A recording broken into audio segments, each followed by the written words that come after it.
Tension and conflict are an inevitable part of any relationship. It might be a moment when he said he would text you at the end of a night out after being with his friends and he didn't. It might be the moment where he interacts with someone in a way that makes you feel jealous. Or maybe he was blasé about something that was really important to you, or forgot something, a promise that he'd made to you. Tension in these moments is inevitable, but damage to the relationship is not. You see, it doesn't necessarily matter what you argue about, but it does matter how you argue about it. And most of us have some kind of reactions that we do when we're feeling scared and hurt that destroy instead of develop the relationship. I want you to take a moment to be really honest with yourself and think about what yours are. What's your pattern? I'll name a few and I want you to see which of these you relate to. Number one, we go silent. When our partner does something we don't like, we go into ourselves and we give them the silent treatment. Number two, we storm off. We make a point of getting out of their vicinity, not giving them a chance to talk to us, but instead just disappearing. Number three, we label our partner. Instead of saying that was a selfish thing you did, we say you're a selfish person. Four, you make the argument black and white.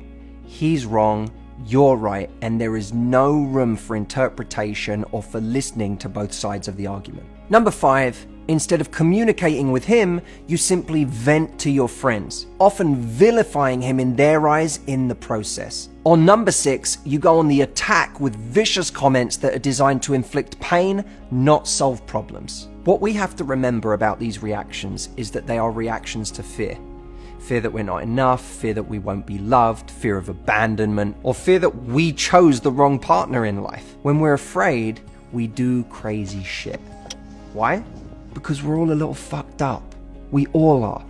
And although we're working on that, and we all are, especially if you're watching this channel, we know that in the meantime, while we're working through our own issues, we have to have better response systems for dealing with conflict. Because even though we might not fully have a handle on every single one of our emotions in every given moment, what we can control is our reaction to those emotions. So what are the trained responses that we should be working on? Instead of going silent, speak.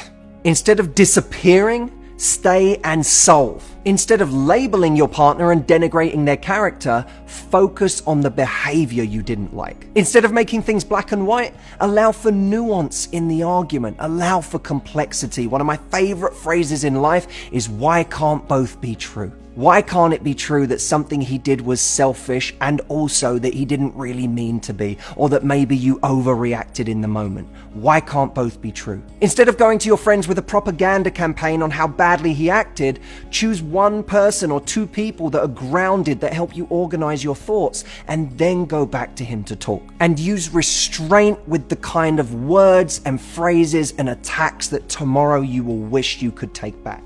Look, when we're feeling vulnerable or afraid, we all have our own special brand of crazy. But when the intoxication of fear wears off, all we will be left with is a reaction we are ashamed of. When I see someone acting in weird or wonderful ways, I don't see a crazy person.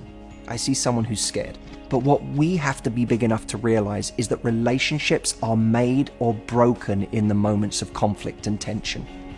We have to learn how to navigate those moments, because that will be the difference between finding and keeping lasting love or losing it forever.